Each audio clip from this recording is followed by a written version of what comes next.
Enquanto o jornalismo militante reproduzia em forma de sentença o que a Polícia Federal falava, existia uma coisa rodando na internet a ser analisada por todo mundo que se recusa a ouvir apenas os seus dois neurônios, Pink e cérebro. O relatório de um pouco mais de 200 páginas que embasou a operação da polícia e proclamou aos quatro ventos que militares queriam mandar Lula, Chuchu e o imperador de tobogã. Em tempos em que a internet não existia, a Globo ia falar e acabou, fiote. Essa era a verdade absoluta. Mas a internet levou o relatório para a palma das mãos de qualquer pessoa que quisesse ler esse relatório e quisesse conferir se o gabarito anunciado estava batendo com as respostas da prova. E foi aí que deu ruim. Mas, Bárbara, você tá duvidando da gloriosa Polícia Federal?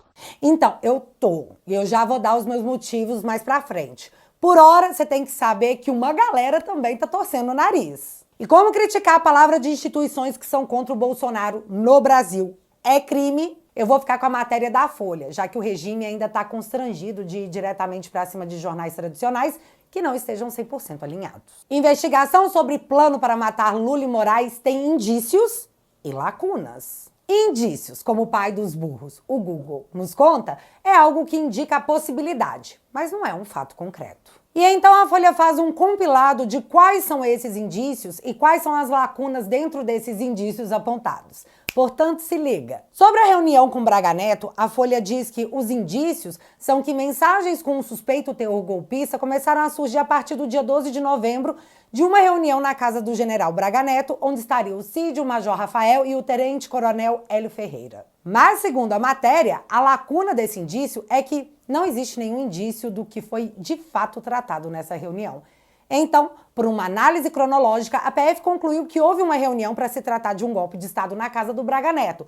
Mas prova sobre isso, dentro do relatório, não tem. Sobre o financiamento do golpe, os indícios seriam que no dia 14 de novembro, o Cid e o Rafael trocaram mensagens sobre um orçamento de 100 mil que incluiriam hospedagem, alimentação e materiais para o que a PF diz ser para ações golpistas. Já a lacuna apontada pela Folha seria de que a PF não conseguiu acesso a esse documento, então ele é tipo cabeça de bacalhau.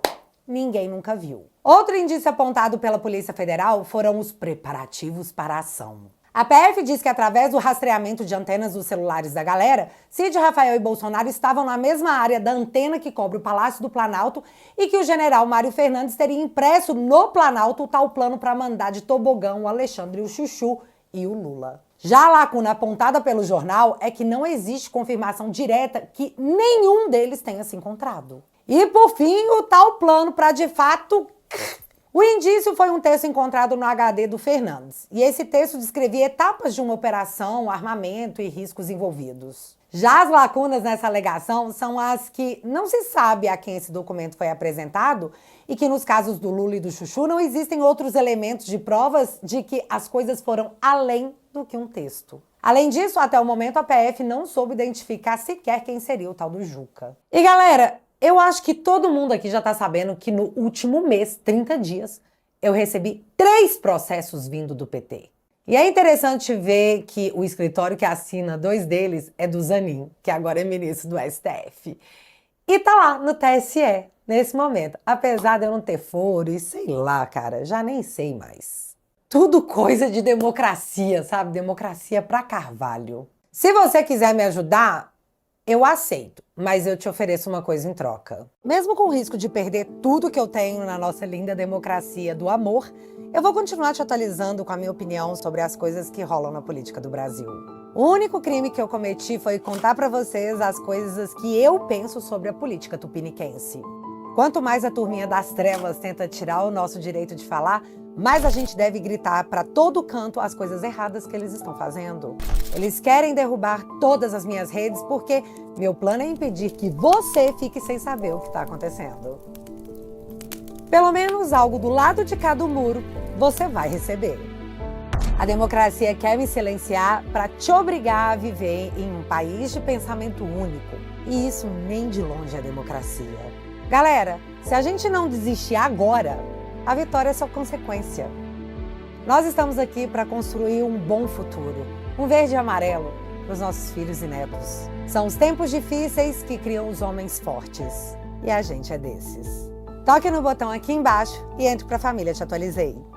Assinando a plataforma por 10 bonouros por mês, você financia o meu trabalho, a minha defesa e os meus advogados. Em troca, eu te ofereço conteúdo exclusivo e bem-humorado, sempre que possível. Portanto, se você quiser e puder, o link vai estar fixado aqui no primeiro comentário e desde já, muito, muito, muito, muito obrigada.